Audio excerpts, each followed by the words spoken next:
외식만 하지 않아도 오늘은 두 번째로 정리하겠습니다. 외식이 영혼의 삶을 어떻게 망치는지 그겁니다. 누가복음 12장 1절에서 예수님께서 바리새인의 외식, 히포크리시스를 주의하라 그러셨습니다.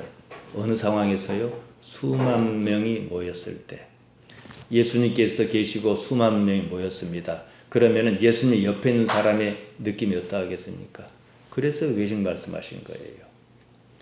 외식하지 말라 이겁니다. 이어서 말씀하셨습니다. 감추인 것이 드러나지 않을 것이 없고 숨은 것이 알려지지 않을 것이 없나니 이러므로 너희가 어두운 데서 말한 모든 것이 광명한 데서 들리고 너희가 골방에서 귀에 대고 말한 것 집 위에서 전파되리라. 참이든 거짓이든 드러날 것은 드러나고 만다는 거예요. 감춘다고 소용이 없다는 거예요. 외식으로 사실을 감추려고 해도 드러나고 어두운 데서 말한 것이 빛으로 드러나고 골방에서 말한 것이 결국은 지붕 위에서 드러난다. 또 그 때문에 말이에요. 외식할 이유가 없다는 거예요. 외식이 문제인 것은 외식은 누룩과 같이 사실, 알레데이아, 진실을, 사실을 있는 그것을 부풀리고 변질시킨다는 점 때문입니다. 육체의 요구가 그렇습니다. 육체의 목적이 무엇이라고 제가 말씀드렸습니까? 생존입니다. 다른 건 하나도 없어요. 진실이고 거짓이고 이런 데 관심 없습니다. 하지만요, 삶은요, 진실이어야 해요. 사실을 사실로 인식해야 해요. 외식이 이것을 변질시킨다는 것입니다. 외식은 육체의 삶을 지키기 위한 방어기제입니다. 방어기제라는 것은 두렵거나 불쾌하거나 욕구 불만의 상태에 부딪혔을 때 자신을 지키려고 자동적으로 반응하는 일종의 적응 행위입니다. 그러니까 자기도 모르게 외식하는 거예요. 지키려고요. 육체가 없으면 외식은 아무짝에도 쓸데가 없습니다. 그 다음으로 4절부터 12절까지 쭉 이어진 말씀을 큰 그림으로 한번 보세요. 육체가 아닌 영혼의 삶을 살아라 이 말입니다. 외식은 육체의 삶이다 이 뜻이기도 해요. 외식이 영혼의 삶을 망친다는 것입니다. 외식은요, 악의 시작점입니다. 예수님의 복음 사역에서 핵심 가치가 무엇이라고 제가 말씀드렸습니까? 하나님의 나라입니다. 잊지 말아야 해요. 하나님의 나라는 뭐냐? 하나님께서 내가 지금 사는 이 삶에 어떻게 나타나시는가? 나는 또 그 사실을 어떻게 인식할 수 있는가? 이 문제입니다. 하나님을 인식하는 사람은 어찌 살겠습니까? 뻔하잖아요. 하나님을 인식하지 못한 사람이 또 어찌 살겠습니까? 뻔하지 않습니까? 우리는 입으로 하나님께서 살아 계신다고 말합니다. 이 사실을 지금 내가 사는 이 삶에서 어떻게 절실하게 여기느냐? 무슨 근거로 하나님을 목숨보다도 더 소중한 유일한 가치로 생각하느냐? 이 문제입니다. 여기에 답을 얻지 못하면 한순간에 삐끗합니다. 지금 한국 교회의 시끄러운 모든 문제가 이 때문입니다.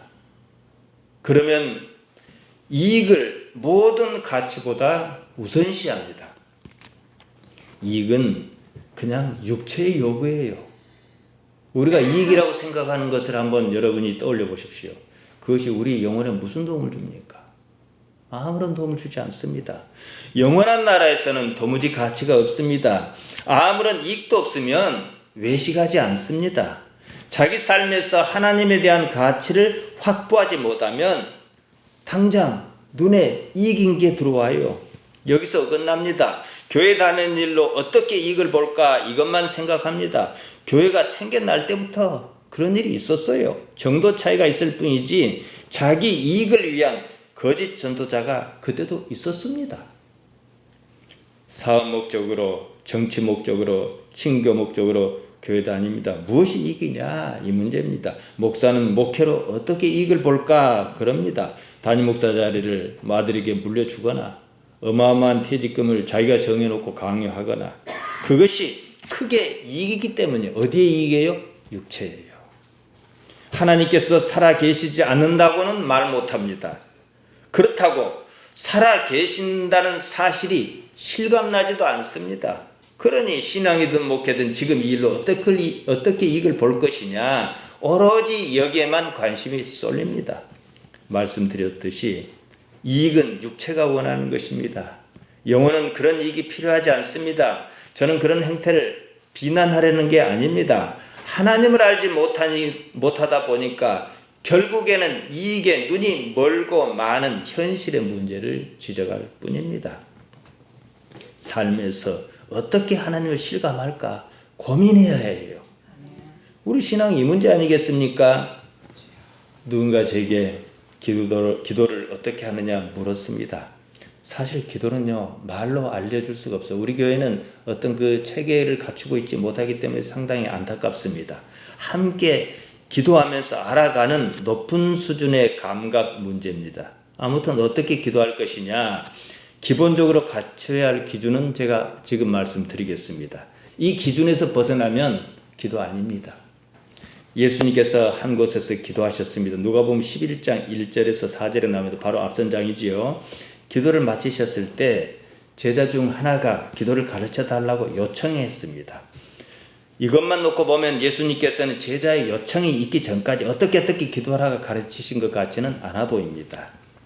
주여, 요한이 자기 제자에게 기도를 가르친 것과 같이 우리에게도 가르쳐 주옵소서. 무엇입니까? 영적인 일에 관심이 생겼다, 이 말이에요. 이 순간만큼은 육체를 떠나 있는 겁니다. 기도할 마음이 생겼습니다. 기도의 시작점입니다.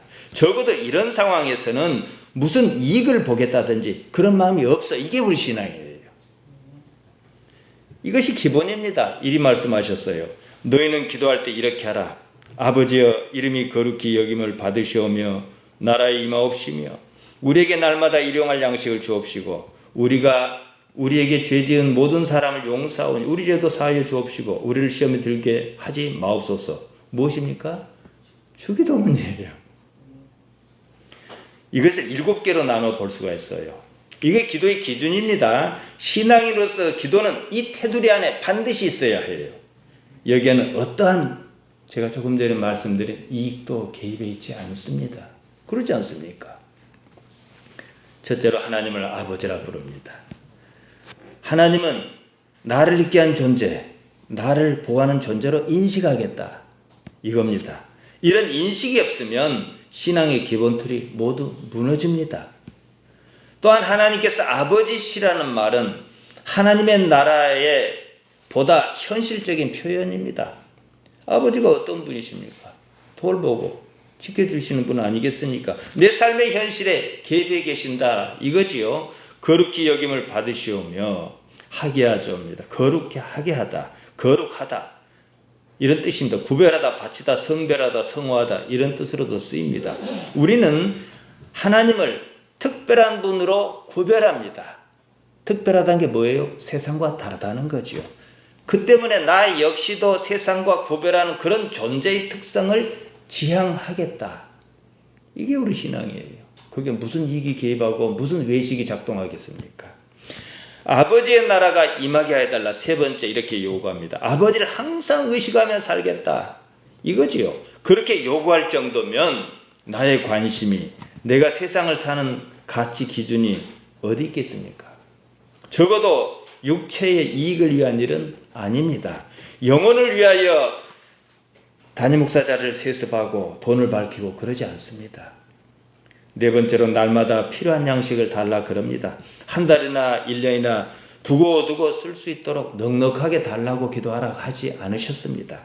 그때 하늘아버지께 목을 메고 살겠다. 조금 수준이 높지 않으면 불안하겠지만 그래도 그렇게 살겠다. 그렇게 살게 해달라는 용기 있는 요청입니다. 우리가 그렇게 기도합니까? 주시옵소서는 넉넉하게 잊어먹고 살 정도로. 근데 잊어먹는 건 그것만 잊어먹는 게 아니라 하나님도 잊어먹어 버리거든요. 인생을 아버지께 내놓겠다, 이겁니다. 일용하리라고 번역한 말 에피우시오스입니다. 생존에 필요한, 오늘을 위한, 내일을 위한, 그러니까 내일 정도까지는 허용을 해요. 다음 날 위한 이런 뜻으로 쓰입니다. 평생 먹을 만큼 쌓아놓을 양식을 달라는 말은 아니에요. 오늘이나 내일을 위한 당장 필요한 양식을 달라 이 말입니다. 그때그때 하나님께 목을 매며 사는 삶이어야 한다. 그렇게 살겠습니다. 이 고백입니다. 이스라엘 족속이 애굽에서 나왔습니다. 광야 생활 40년 동안 아침마다 하늘에서 만나가 내렸습니다. 백성은 하나님께서 내려주신 특별한 음식으로 그날 살았습니다. 이 얘기예요. 출애굽기 16장 31절은 만나를 이렇게 표현합니다. 이스라엘 족속이 그 이름을 만나라 하였으니 가시 같고도 희고 맛은 꿀 섞은 과자 같았더라. 가시가 무엇인가 할 때 고수씨라고 그럽니다. 고수씨처럼 생겼던 뭐가 있었던 그런 건가 봐요. 아무튼 그것을 매일처럼 그날 먹을 만큼만 거두었어요. 단 안식일이 닥치면 그 전날 이틀치를 거뒀어요. 그 날이 지나면 썩어버려요. 이 말은 그날 살았다 이 말이지요. 광야 40년은요 인생입니다. 인생살이가 하나님께 달려있는 그런 삶을 광야에서 배웠다는 거예요. 아브라함은 본토 친척 아비집을 떠났습니다. 원하든 원하지 않든 하나님께 매인 그런 삶을 살 수밖에 없었다는 거예요. 그러면 그 삶을 받아들일 때 믿음이라는 게 생긴다 이거예요. 다섯 번째로 우리에게 죄 지은 사람을 용서하겠다 그럽니다. 우리에게 죄 지은 사람을, 여기서 죄는 하마르티아입니다. 자주 말씀드렸습니다. 단순히 죄라고 번역하기는 무리가 있습니다. 다시 말씀드리면 화살 같은 것이 관역을 잘못 맞췄다 이런 뜻입니다. 삶이 꼬여버린 거예요. 판단차고 내지는 저질러진 잘못 이런 정도의 의미입니다. 그러니 하나님께서만 허락하신다면 나는 그런 사람을 받아들일 수 있다는 거예요. 꼭 그 사람 잘못이라고 하기는 어려우니까 말이에요. 또한 우리 죄도 사해달라고 말하면 여기서 죄는 또 하마르티아가 아니에요. 오페일로입니다. 빚지다, 의무가 있다, 마땅하다, 어쩔 수 없다 이런 뜻이죠. 내 의지로 받아들여야 하는 거예요. 용서하다, 사하다 이렇게 번역한 두 가지 말 모두가 아피에마입니다. 보내다, 가게하다, 포기하다, 용납하다, 허락하다, 떠나다, 탕감하다 이렇게 쓰입니다. 타인으로 인하여 어찌어찌 저질러진 현실의 모든 문제 하마르티아를 아페미 용서하겠다, 용납하겠다. 현실에 대한 나의 빚, 나의 의무 어쩔 수 없이 나도 뭐 어떻게 한 게 있단 말이에요. 역시 아페미 탕감해달라 이겁니다. 타인에 의해서 어쨌든 현실이 꼬였습니다. 이 상태가 죄라고 번역한 하마르티아입니다. 삶의 불행한 1차적 동인입니다. 이래저래 삶이 개운하지 않고 진 빚이 있습니다. 오펠로입니다. 우리가 이제 예배 시작할 때마다 성경 찬송가 첫 페이지, 성경 제품 첫 페이지 나오면 주기도문 하지 않습니까? 거기는 주로 마태복음 6장 12절인데 거기 나오는데 거기서는요 하마르티아, 오펠로 이렇게 구분하지 않고 다 오펠로로 쓰고 있어요. 개정판 성경에서는 또 이걸 바꿨어요. 주기도문에서는 우리에게 잘못한 사람을 용서해 준 것까지 우리 죄를 잘못과 죄를 또 구분했어요. 그러니까 이 두 가지를 구분했는데 이것은 제가 지금 말씀드린 누가복음 11장 4절에 따라 구분하지 않았나 싶습니다. 뭐 크게 보면 섞어서도 문제는 없어요. 하지만 어쨌든 그랬다는 거죠. 다섯 번째로 우리에게 잘못할 수밖에 없던 사람을 용서하겠다. 여섯 번째, 그러니 나 역시 삶에 빚진 것도 없이 해달라. 삶의 주체자가 누굽니까? 하나님이시지요. 그 사람이 잘못한 현실도 하나님 소관 안에 있고 나의 것도 하나님 소관 안에 있다 이 말이지요. 타인이 내게 한 잘못은 내가 어쩔 수 없어요. 어쩔 수 없이 그렇게 한 것으로 받아들일 테니까 나의 잘못 또한 이미 지난 것은 어떻게 할 수 없어요. 빚을 탕감받는 심정이니 받아주시라 이겁니다. 그리고 시험에 들지 않게 시험 페이라스 못 씁니다. 유혹을 말합니다. 이 시험이란 말은 두 가지 다 써요. 유혹이란 말로도 쓰일 수가 있고 하나님께서 테스트하신다 이렇게 쓰일 수도 있어요. 어쨌든 그게 그거예요. 테스트의 소재는 역시 유혹이니까요. 육체의 이익에 따른 것입니다. 시험에 들지 않게 해달라. 하나님의 도우심을 바라며 늘 깨어있겠다 이겁니다. 이렇게 정리하면 이렇습니다. 하나님 아버지께서는 세상과 구별하는 존재십니다. 나 역시 세상에 살되 구별하여 살겠다. 다르게 살겠다는 거죠. 아버지께서 살아계시오니 내가 아버지 집에서 사는 삶을 누리게 해주십시오. 그날 양식으로 살게 해주십시오. 아버지께 목을 메고 살겠습니다. 어쩌다가 우리에게 잘못한 사람이 있습니다. 그가 무슨 의도로 그랬는지 모르지만 어쩔 수 없었을 것입니다. 그 상황을 받아들이겠으니 나의 빚진 이 현실 또한 받아들일 수 있도록 용납하게 하여 주십시오. 아버지 아니시면 어찌 살겠습니까? 한편으로 육체의 이익에 눈이 멀지 않게 하여 주십시오. 이것이 기도입니다. 기도의 뼈대입니다. 여기에 반하는 모든 기도는 기도가 아니에요. 그러니까 기도회라고 하면은 이 기준에 따라서 해야 해요. 그래놓고 세메이온으로서 능력도 필요할 수도 있는 것이고 뭐 우리가 복이란 것도 조금 필요하지만 그것이 주체는 아니에요. 밤새내 기도했어요. 하나님께 원하시지 않는 기도면 어쩔 거냐는 얘기예요. 핵심이 무엇입니까? 이 곧 육체의 요구와는 전혀 관계가 없습니다. 나의 관심은 오로지 하나님만 생각하는 그것입니다. 무엇을 주시옵소서. 이것도 주시고 저것도 주시고 그러시옵소서. 이것이 아닙니다. 하나님 안에 있겠습니다. 이겁니다. 흔히들 이 문제로 고민하지 않습니다. 어떻게 하여야 나의 육체의 요구를 들어주실까? 그 고민입니다. 거래하겠다는 것입니다. 무교가 그러지 않습니까? 복체와 정성으로 하나님의 마음을 살 수 없습니다. 그런 기도는 할 필요가 없습니다. 마태복음 6장 32절 34절입니다. 이는 다 이방인이 구하는 것이라 너희 천부께서 이 모든 것이 너에게 있어야 할 줄 아시네요. 그러니까 구할 필요 없는 거죠. 우리 흔히 하는 말로 좀 영적 기도에 집중해야 해요. 우리에게 무엇이 있어야 하는지 아버지께서 다 알고 계십니다. 우리가 하여야 할 일은 오직 하나님의 나라와 하나님의 의를 구하는 그것입니다. 만약 이렇게 산다면 내 가고 싶은 대로 이렇게 산다면 전제입니다. 내 하고 싶은 대로 해도 좋아요. 길이 아니면 막아주실 거니까. 나를 완전히 하나님께 내놓으면 말이죠. 길이 아니면 어떻게든 막아주실 거예요. 너희는 먼저 그의 나라와 그의 의를 구하라. 그리하면 이 모든 것을 너희에게 더하시리라. 그러므로 내일 일을 위하여 염려하지 말라. 내일 일은 내일 염려할 것이요 한날 괴로움 그날에 족하니라. 염려는요 내일 그 스스로가 염려할 것이다 이 말입니다. 제가 언젠가 말씀드렸습니다. 내가 지금 여기서 할 일은 아닙니다. 하나님께서 관계하에 계신 지금 여기에 살아라 이 말씀입니다. 하나님께 목매고 지금을 살아라 이 얘기입니다. 기독교 복음은 누가 말해도 영생을 지향합니다. 요한복음 3장 16절이 그가 아닙니까? 하나님께서 세상을 이처럼 사랑하사 독생자를 주셨으니 이는 저를 믿는 자마다 멸망치 않고 영생을 얻게 하려 하십니다.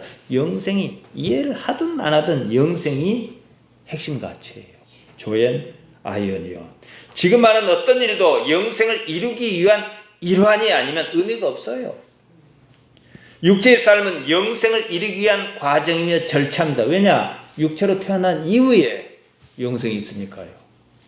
영생을 위해서 살아야 하는데 그러지 않습니다. 어째서 그럽니까? 육체의 삶이 영원하리라고 착각하기 때문이에요. 세상에 이런 착각도 없어요. 뻔한 일을 가지고 착각합니다. 예수님께서는 바리새인의 외식, 히포크리시스를 주의하라고 경계하셨습니다. 외식은 누룩과 같이 사실을 부풀립니다. 무엇보다도 사실을 변질시킨다는데 문제가 있습니다. 기독교가 가지는 본질적인 가치가 있습니다. 외식이 그것을 훼손시킵니다. 지금 이 땅에서 벌어지는 교회 문제를 보십시오. 모두가 이겁니다. 그러는 사이 이단만 살판 났습니다. 지금 심각합니다. 막 신문에 광고도 하고 막 부흥을 합니다. 교회 부도난거 다 사들이고 그래요. 조아무개, 김아무개 또 김아무개 매우 나쁜 사람입니다. 외식은 오로지 육체의 이익을 위한 일이에요. 땅의 일입니다. 육체가 없으면 외식은 의미가 없어요. 혼자만 살아도 외식은 의미가 없어요. 바리새인은 영원한 세계에 관심이 없었습니다. 그들에게 종교는 그저 땅의 일이었습니다. 외식은 자신이 이 땅에서 삶을 사는 방편이었습니다. 그러니까 골목에서 기도하고 금시간 티를 다 내고 이랬단 말이죠. 시편 기자는 인생을 이렇게 말합니다. 90편 10절입니다. 우리의 연수가 70이요 강건하면 80이라도 그 연수의 자랑은 수고와 슬픔뿐이요 신속기간이 우리가 날아가나이다. 연수가 요새는 70이 아니라 90이요 강건하면 100입니다. 100이 아니라 120이라 해도 마찬가지예요. 영원한 세계에 20년 더 살아봐서 무슨 소용이 있겠습니까? 육체의 삶은요, 이 말은 뭡니까? 곧 한계가 닥친다는 얘기예요. 이처럼 뻔한 사실인데도 육체가 곧 죽을 것이다, 다 알아요. 인정 안 해요. 몸이 인정을 안 하게 해요. 왜냐? 몸이 그 사실을 인정하는 순간 살아야 이유가 없어져 버려요. 그러니까 인정 안 하게 하는 거예요. 그러면은요, 우리는 왜 인정해야 하느냐? 영원한 세상으로 눈을 돌린 사람은 인정을 해요. 영원한 세상을 모르는 사람은 아무리 옆에서 친구가 죽고 동무가 죽고 개원이 죽어도 인정 안 해요. 몸이 인정 못하게 해요. 그래야 살 수 있으니까.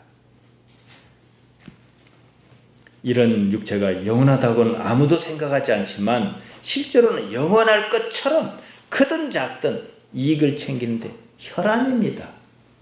누가복음 12장 4절에서 말씀하셨습니다. 내가 내 친구 너에게 말하노니, 친구라 그러셨습니다. 몸을 죽이고 그 후에는 능히도 못하는 자를 두려워하지 말라. 몸, 소마입니다. 신체를 말합니다. 신체는 궁극적으로 사는 것이 아니다. 사는 것이 그럼 무엇이겠습니까? 푸시케다. 이 말씀이죠. 다 압니다. 이 말 부정 안 해요. 일단 말은 그렇게 합니다. 그럼에도 영원한 세계를 목숨처럼 심각하게 생각하고 진지하게 준비하는 사람이 많지 않다는 거예요. 신기할 정도입니다. 당장의 삶이 육체로 인한 삶이기 때문인지 육체에 속습니다. 영혼의 세계를 알지 못한 사람이 있습니다. 그 사람의 한계입니다. 영혼의 세계를 알지 못하면요, 지금 내일 죽을 것 아니라면은 그럴 수밖에 없다는 거예요. 그러니까 우리가 의식적으로 관심을 어디다 돌려야 해요? 영혼의 세계지요. 육체의 관심은 오로지 생존입니다. 육체는 영혼의 세계를 전혀 생각하지도 고려하지도 않습니다. 어떻게 잘 살 것이냐, 좀 더해서 남보다 어떻게 더 잘 살아볼 것이냐, 생존만 생각합니다. 여기서 삶의 방식이 나뉩니다. 육체의 인간으로 살 것인지 영혼의 인간으로 살 것인지 말이에요. 육체로 산다 해도 지금 당장은 문제가 없습니다. 이것이 문제라는 거예요. 하지만 육체가 영원하지 않다는 사실인 만큼은 반드시 깊이 생각하고 이해해야 합니다. 어리석은 부자가 있었습니다. 많은 재물로 위안을 삼았습니다. 누가복음 12장 19절에서 20절입니다. 또 내가 내 영혼에게 이르되 영혼아, 여러 해 쓸 물건을 많이 쌓아두었으니 평안히 쉬고 먹고 마시고 즐거워하자 하리라 하되, 하나님께서 이르시되 어리석은 자여, 오늘 밤엔 내 영혼을 도로 찾으리니 그러면 내 예비한 것이 네 것이 되겠느냐, 그러셨다는 거예요. 부자는 많은 재물이 영혼을, 푸시케를 보장할 줄로 믿었습니다. 그러지 않습니다. 육체의 문제입니다. 육체의 삶조차도 영혼의 삶을 위한 전 단계로서 필요할 뿐입니다. 깊이 생각해야 합니다. 육체의 삶에서 영혼의 삶을 생각하지 않으면 모든 것이 육체와 함께 끝날 것입니다. 육체의 삶은 영혼의 삶을 준비하는 과정입니다. 때문에 육체의 삶을 사는 지금 영혼의 삶을 생각하고 준비하라고 오늘 하루도 살게 하시는 거예요. 나아가 육체의 삶조차도 영혼의 삶으로 사는 방식으로 바꾸어야 합니다. 이것이 우리 신앙입니다. 여전히 육체의 삶에 머물러 있으면 정말 아무것도 아닙니다. 외식은 육체의 삶을 극대화하고 거기에 안주하게 합니다. 남이 알아주면 기분이 좋거든요. 육체가 없으면 어떠한 외식도 필요하지 않습니다. 그래서 외식은 나쁜 거예요. 사소한 듯 보이나 악의 시작점입니다. 외식이 삶을 지배하면 사람에게는 사실상 자유가 없습니다. 외식은 육체의 일이기 때문입니다. 몸에 매여 살 수밖에 없습니다. 그러면 몸과 함께 죽습니다. 바울이 로마서 8장 13절에서 한 말이 그겁니다. 너희가 육신대로 살면 반드시 죽을 것이로되 영으로서 몸의 행실을 죽이면 살리니 육신대로 살면, 사르크스에 따라 살면 반드시 죽을 것이다, 이랬습니다. 오히려 몸, 소마, 신체의 이 행실이라고 말했는데 프락시스입니다. 신체의 활동을 죽여야 산다, 이랬습니다. 외식은 생존하려는 반응입니다. 외식이 신체의 활동을 지배하면 삶이 그냥 기계적으로 반응하고 움직입니다. 기계적인 것 아닌 것 같아 보여요. 왜냐? 변수가 워낙 많으니까. 이 스위치는 껐다 켰다 밖에 안 하니까 기계적이라 생각해요. 스위치가 수만 개, 수십만 개 있다 생각해 보세요. 무슨 깊은 생각이 없습니다. 실제에 따른 삶일 수밖에 없습니다. 거기에는요, 의지의 자유가 없습니다. 그래서 요한복음 8장 32절에서 말씀하신 거예요. 이따 보겠습니다만 무슨 일을 하면 쾌감이 생깁니다. 쾌감 신호에 불이 들어오면 즐겁다, 신난다, 기쁘다, 기분이 좋다. 그렇게 해석하고 좋아합니다. 좋은 느낌. 쾌감이 생기는 이유는요, 계속 그 일을 하게 하려는 것입니다. 생존에 유리하니까요. 반대로 무슨 일 하면 불쾌감이 생깁니다. 기분이 나쁩니다. 싫습니다. 쾌감 신호에 불이 꺼진 겁니다. 그러면 그 일은 하지 않으려 합니다. 무슨 일이든 쾌감 신호를 따라 살려 합니다. 누구나 단 것을 좋아합니다. 모든 맛있는 것에는 단 것이 들어있습니다. 왜냐? 당이 에너지거든요.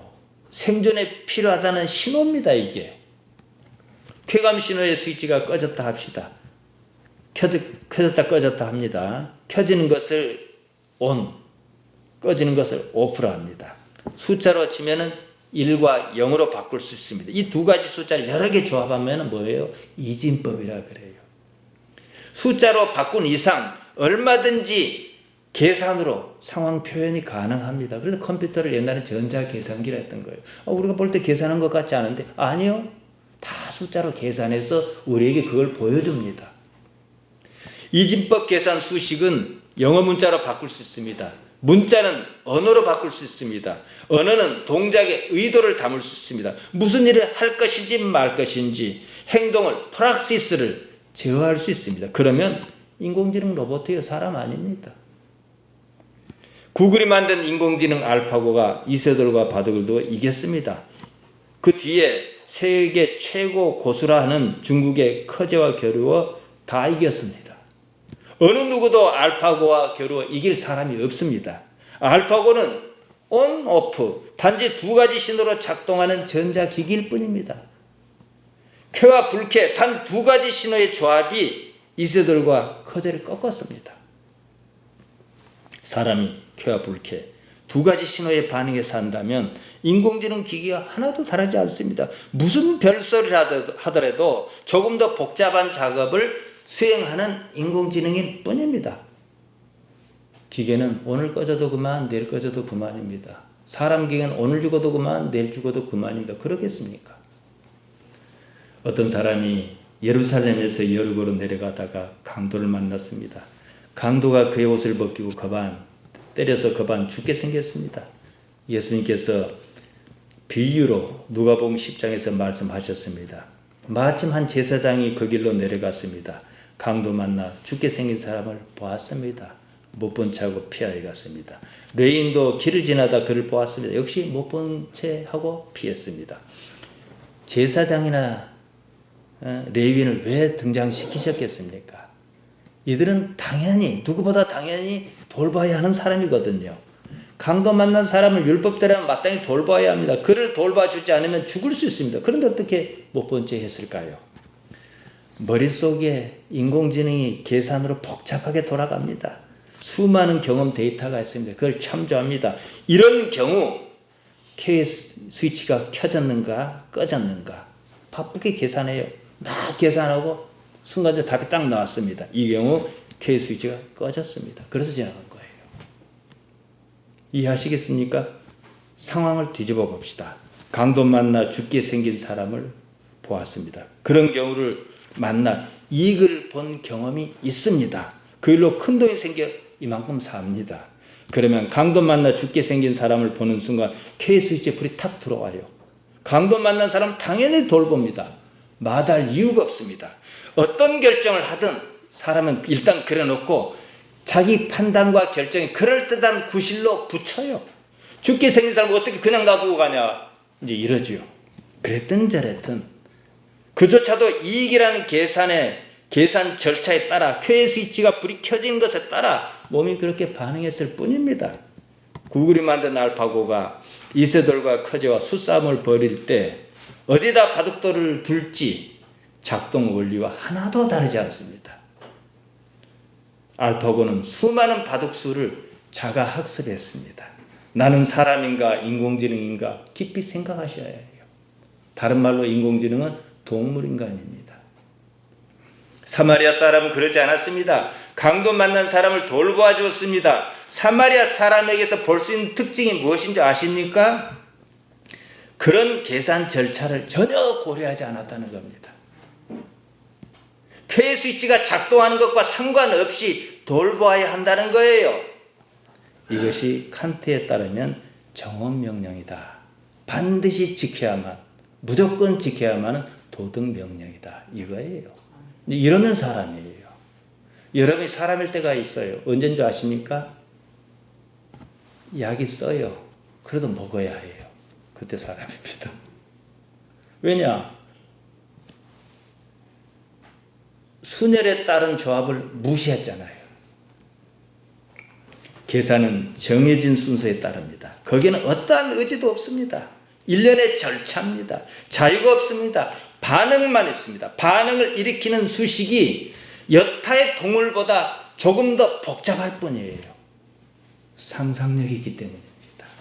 변수가 좀 많을 뿐이에요. 변수가 많으면 컴퓨터 프로그래머가 밤을 새는 날이 그만큼 많아질 뿐이에요. 예수님께서 자유를 말씀하셨습니다. 요한복음 8장 31절 32절에 그러므로 예수께서 자기를 믿은 유대인에게 이르시되 너희가 내 말에 거하면 참 내 제자가 되고 진리를 알지니 진리가 너희를 자유케 하리라. 당신을 믿은 유대인에게 말씀하셨다고 그랬습니다. 프로스투스 페피스 투코타스 당신을 믿은 아모함에게 아우터 이우다우이우스 유대인에게 말씀하셨다는 거예요.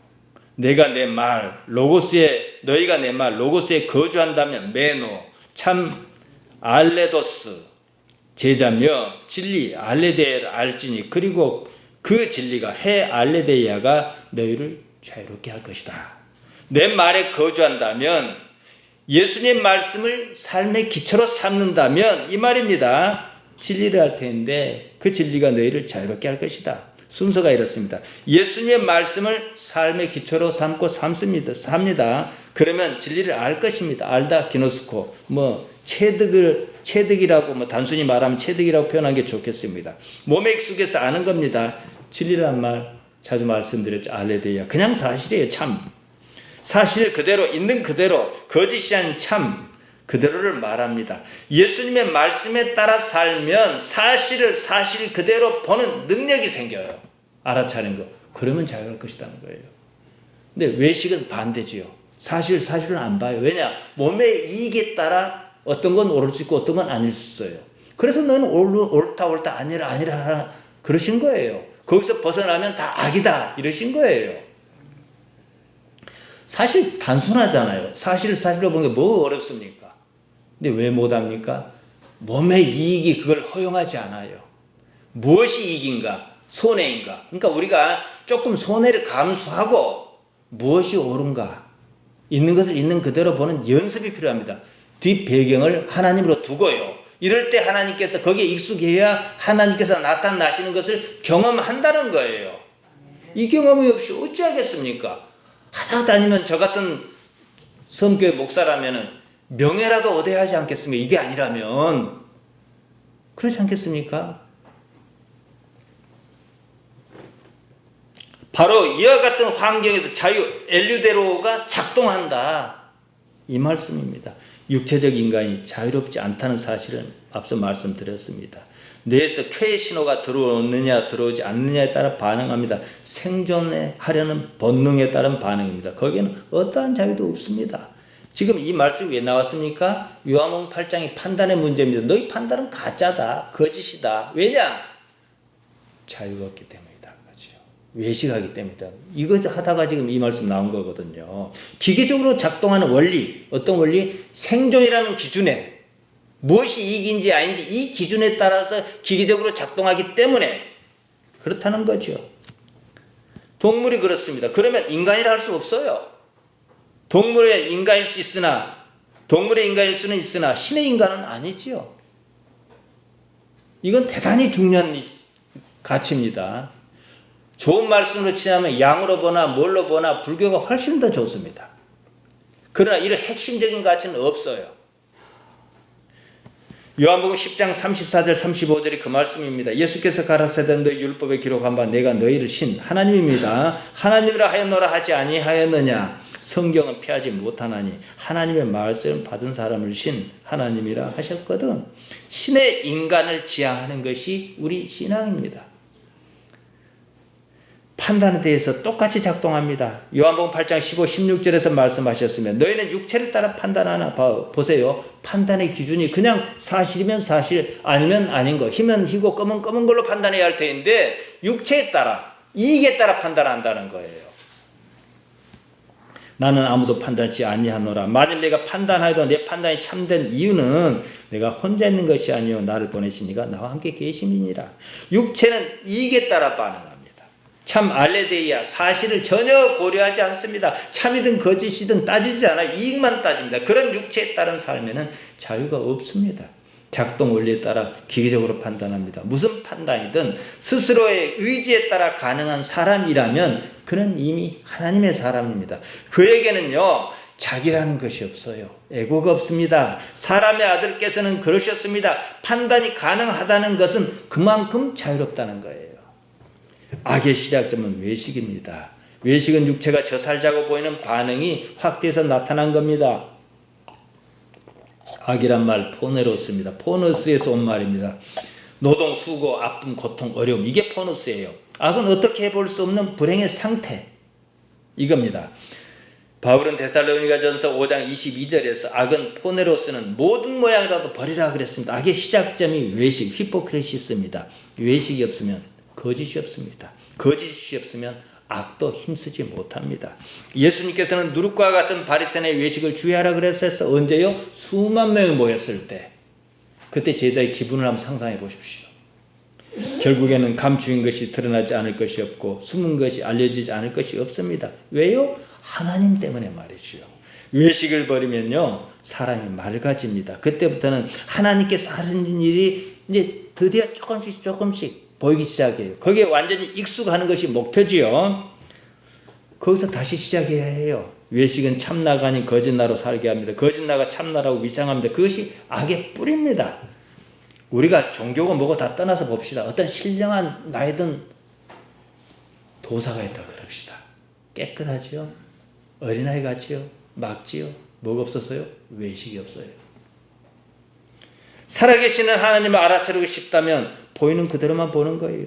들리는 그대로만 듣는 거예요. 느끼는 그대로만 느끼는 훈련이 연습이 필요합니다. 어떠한 평가도 일단은 안 하고 보는 거예요. 있는 그대로가 참입니다. 참 그것이 진리예요. 지금 여기뿐입니다. 다른 데 있지 않습니다. 그래서 제가 지금 여기 있으라 의식적으로 이 말씀을 자주 드리는 겁니다. 그가 진짜 납니다. 하나님께서 창조하신 본질적인 납니다. 정말 쉽습니다. 그리고 나서 나머지 모든 것은요 하나님 소관이에요. 뒤에 하나님께서 안 계신다면 우리 참 그러기 어렵습니다. 저도 이렇게 말씀 못 드려요. 그러면 여러 가지 예를 들 수밖에 없어요. 그럼 하나님께서 뒤에 계시니까 아버지로서요. 그래서 제가 주기도문을 말씀드린 겁니다. 예수님께서는 그런 삶을 우리에게 드러내 보여주셨습니다. 외식 안 하는 겁니다. 내가 인식한다면 거치더라도 안 하는 거예요. 그것은 얼핏 사소한 일처럼 보입니다. 사소해도 거짓입니다. 거짓은 장차 악으로 발전할 수밖에 없습니다. 바리새인은 그것 때문에 저주를 받았습니다. 교회에 마귀가 많다는 그러면 왜 많습니까? 교회에 외식이 많다 이 뜻이에요. 외식하지 않았으면 유대인은 예수님을 십자가에 못 박아 죽이는 일도 없었습니다. 악과 전혀 상관없는 방법이 있습니다. 지금 여기 있는 그대로를 알아차리고 삶의 상황을 있는 그대로 받아들이는 거예요. 그러는 자신을 지켜볼 때 하나님의 영역에 한 걸음 들어서 있습니다. 바로 그 순간이 모든 악이 힘을 쓰지 못하는 순간이기 때문입니다. 그 다음 하나님께서 내 삶에서 무엇을 하시려는지 기대하며 지켜보며 기다리는 겁니다. 조금 더 쉽게 말씀드리면요. 그냥 그럴 뿐이에요. 이해할 수 없는 것은 그냥 이해할 수 없을 뿐입니다. 있는 그대로가 사실이에요. 마태복음 5장 37절입니다. 오직 너희 말은 옳다 아니라 하라. 이에서 지나는 것은 악으로 좋지 않느니라. 옳은 것은 옳다, 아닌 것은 아니라 다 할 수 있어요. 그런데 외식이 들었으면 그렇게 안 해요. 여러 가지 이유를 댑니다. 핑계를 대요. 변명합니다. 여기서 지나면 악으로 쫓아난 것이다. 그러셨어요. 옳은 것은 옳다, 아닌 것은 아니라. 단지 그러는 데에는요, 외식은 없습니다. 외식이 판단 아닌 판단, 거짓 판단을 하게 합니다. 그것이 이익이기 때문입니다. 거듭 말씀드립니다. 외식은 악의 뿌리입니다. 사람을 기계적 인간, 동물적 인간으로 만들어 버립니다. 거기에는 자유가 없습니다. 누가복음 17장 20절에 보면 바리새인은 예수님께 하나님의 나라가 어느 때 임하니까 이렇게 물었습니다. 그리고 하나님의 나라를 찾지 않았습니다. 예수님께서는 그 질문에 이리 답변하셨습니다. 누가복음 17장 21절입니다. 또 여기 있다 저기 있다고도 못하리니 하나님의 나라는 너희 안에 있느니라. 하나님의 나라는 너희 안에 있느니라. 해 바실레이아 투데우 엔토스 히모네스틴. 하나님의 나라가 너희 내부에 엔토스에 인사이드에 있다, 이 말씀입니다. 이 엔토스란 말은 아주 독특합니다. 마태복음 23장 26절과 딱 여기 두 군데만 쓰입니다. 반드시 소유격을 동반한 전치사용으로 쓰입니다. 이 좀 어렵게 들겠습니다만 그런가 보다 그냥 그러십시오. 너는 먼저 안을 깨끗이 하라. 마태복음 23장 26절에 이렇게 나와 있습니다. 그릇이란 말이 빠져 있는데 원문에는 그릇이란 말이 빠져 있습니다. 그릇의 안, 원문에 그릇이 있어요. 그릇의 안을, 엔토스를 말하는데 안, 내면 세계가 깨끗해야 한다. 그릇이 있으면 안이 깨끗해야 뭐 음식을 담든지 그럴 것 아니겠습니까? 바리새인은 하나님의 나라가 어느 때 임하냐고 물었습니다. 정작 하나님의 나라를 알려 하지 않았습니다. 외식 때문입니다. 외식으로 감성의 내면 세계, 까르디아를 더럽힌 상태였습니다. 지금 시대가 그렇습니다. 말만 천국 그랬지 실제로 관심이 없어요. 좀 슬픈 얘기입니다만은 우리 교회는 작으니까 그런 게 없는데 큰 교회든 어디든 둘러보세요. 저 사람이 천국 얘기하고 돌아다니냐 보세요. 다 땅의 얘기만 하고 돌아다니냐. 하나부터 10까지. 그러다 어쩌다 양념으로 천국 양념 조금 쳐요. 정말로 천국에 영원한 세계에 관심이 있는지 말이에요. 한국 교회는요 천국 없습니다. 돈만 있습니다. 외식이 영혼의 삶을 망칩니다. 외식만 하지 않아도 삶이 맑아집니다. 내면 세계 까르디아가 맑아집니다. 그런 삶에 익숙하다 보면 하나님께서 어떻게 살아 계시는지 차츰 드러나 보입니다. 예수님께서 마태복음 5장 8절에서 마음이 청결한 사람이 복이 있다 그러셨습니다. 마음이 청결한 자는 복이 있는데 어떤 복이요? 그 산상수훈 8복 중 첫 번째 나온 복입니다. 하나님을 보는 복이에요. 하나님을 알아차리는 복이지요. 마음 까르디아는 내면 세계입니다. 순수 감정, 상위 차원의 감정이 일어나는 데입니다. 외식이 하나님을 아는 내면 세계를 흙탕물처럼 흐르게 만듭니다. 변질시킵니다. 청결한 마음에는요 외식이 없습니다. 마음에 외식이 없으면 영원히 맑아집니다. 외식을 하시기 바랍니다. 나 외식 안 해야지 이렇게 애쓰란 말이 아니고 이런 것도 외식이겠구나 이 정도만 생각해도 아주 유익합니다. 자기 생각을 믿지 말기 바랍니다. 생각의 바탕이 무엇입니까? 육체입니다. 육체는 뭐예요? 그냥 사는 데가 목표지 뭐 거짓이고 참이고 구분 안 합니다. 외식하지 않는 삶, 사실의 삶으로 살기를 예수님의 이름으로 축복합니다.